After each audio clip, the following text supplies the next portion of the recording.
Hi guys, and welcome back to the channel. In today's video I'm going to show you how to make a budget DIY filter.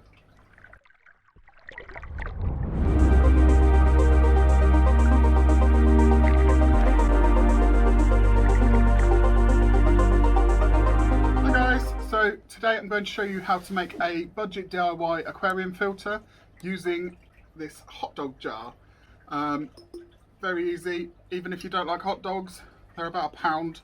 You can actually use anything, half a plastic water bottle, a jam jar, anything really. You can even make an external canister filter with a bigger tote. So I'm going to show you how to make a smaller one with this today. So let's crack on. So what you're going to need is you're going to need your jar. You're going to need some filter floss.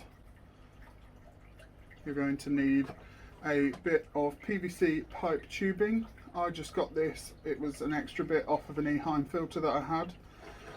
You're going to need a length of air line, some kind of air stone. See, I did have a little air stone here, but it was too big to fit in the pipe, so I tried to shave it down a bit and it seemed to work, but then it ended up breaking off, so that didn't work. So I had this, which was like a bubble background that I've chopped off, and I'm hoping that if I put that on the end it should work. You don't have to have it, you can just leave the airline going in, but I think it's less noisy if the bubbles are smaller. So you need to take your PVC pipe, and what I did was I used a screwdriver and a lighter.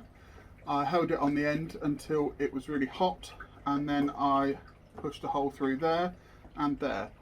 What this does, if you put your airline through the top, if you bring it out here and back in there, it will secure the airline in here. Otherwise, if you just push it in the top, the chances are over time it'll come out and it'll fall off. So this just secures it in place. So what you want to do is, once you've melted your two holes into this, feed your airline, so bend it in half so you've got both ends. Put one end in there, one end in there. You want to leave this sticking out a small tiny bit so that you can put your filter stone thing on the end, and then you can pull this and pull it in, and then the other end you can pull it in there and pull it all the way out the top. So this is the part that you will connect to your air pump. So on your PVC pipe, you want to, before you do all of this, you want to put it in your jar and measure it. So you want, I don't know, probably a good, about that much sticking out the top. And what I've done is I've made the bottom, I don't know if you can see that, jagged, so that that gives room for the air to pull the water up through the bottom, because you don't want it flat like this, because then if it goes against the bottom of the jar it will stop the suction. So what I'm going to do first is I'm going to attach our little air thing. So I'm going to cut this a bit shorter because I don't need it quite so long. Always be careful when you're doing things with sharp knives. So this is just like a porous material that the air comes through. So I'm going to feed this onto the end of here like that. So pop that on there like that. You can use an air stone as well, but you have to make sure you've got one thin enough to fit into your pipe, which isn't a problem if you get a pipe that is a bit wider. Obviously it doesn't matter how wide your pipe is as long as it leaves enough room for your filtration media inside your jar.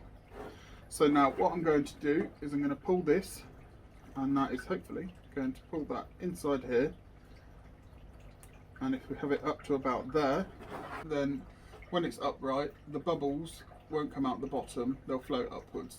So if we hold that there, pull this pipe out the top again, then that's nice and secure now, it's not going to go anywhere, and you've got the rest of the line coming out the top. So what we're going to do next is we're going to take our jar, place this in the middle. This is Alpha Grog. It is a porous ceramic aquarium media, and this is going to be our biological media. So this is going to have all the bacteria on it to get rid of the ammonia and nitrite. So we put that in the bottom.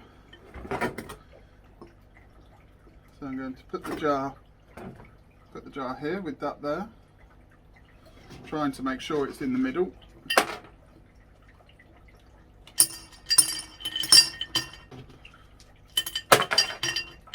Now you can judge how much you need personally, but you want a good layer of it. I'll do a little bit more than that. So like I say, this is your biological media. So this is what's going to filter the bio load, not the actual, what we call mechanical filtration, which is where we're taking actual pieces out of the water. So I think that will do for that. And then what you want to do, so we'll move these out of the way because obviously we don't need these because I'd already done it. So you get your filter floss here, and what you do is you wrap it around the pipe and that, and then roll it up inside it, around the pipe, and then push that down into it. So I'm going to just do this now because then I can figure out how much I need to cut off. So I need to cut it off about there. So I'm going to do that now and then I'll be back with you. Okay, so I've just cut that bit off and now this is the right height for what we need. So what we'll do now, lift that up. You want to wrap it around there and wrap it as tight as you can, because it will unravel slightly once it gets in there. And then slide that down into the jar, like that. Try and unravel it slightly just so it fills the jar, because we want the water to go through it, not around it. And that, guys, is pretty much it. So there you have a cheap bargain DIY filter for your aquarium.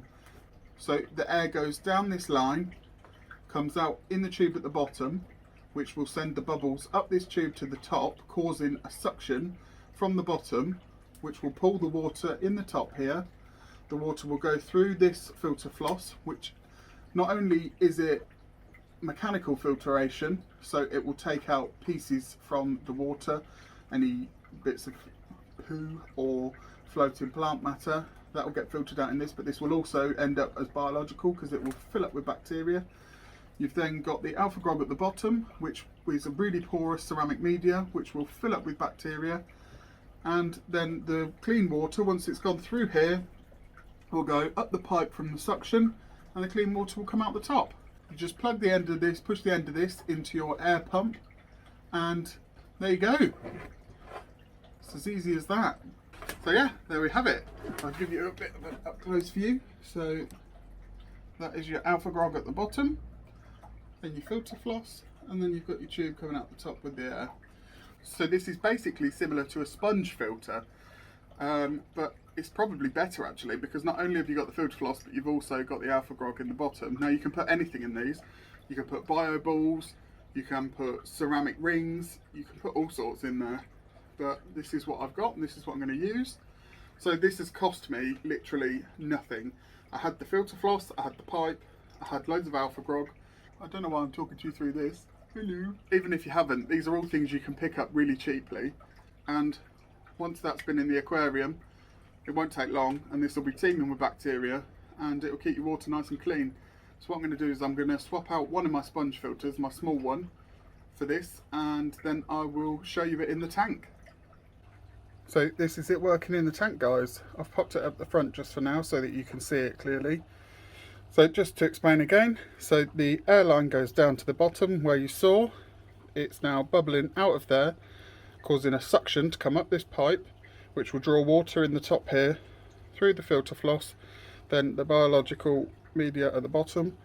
It will take out the ammonia and nitrites and transform them into nitrate, and then the clean water gets sucked up at the bottom, up the tube with the air, and gets puffed out the top. So that is how that works. It's a simple, effective, cheap aquarium filter. So this is going to live in the corner here behind all these plants, so you will hardly even see it, and before we know it, it will blend right in with the background of the aquarium. So there it is at the back, guys, on the right here. Doesn't look great at the moment. I'm probably going to take these plants out because they're not doing very well, and I'll probably put some of this here, and that'll grow right up to the top and completely cover it. I have still got my other sponge filter in the corner behind this rock, which is a large sponge filter, which is more than adequate enough to do this tank on its own. But already on the top of there, where I've stirred it all up, you can see that it's already starting to collect that up and clean it, so it's already doing its job. And what I've done is I've put the sponge filter that I've just taken out that corner into the piranha tank over on the right there. I don't need it in there at all because obviously I've got the big FS6 filter on there, but it's always handy to have a sponge filter cycled ready to go in case you need to do a quarantine tank or you need to separate some fish. And then even if you just grab a Tupperware box, a big one, and put that sponge filter in it, you've got a ready-made aquarium then. So it's always handy to have that, so don't take them out and throw them away or let them dry.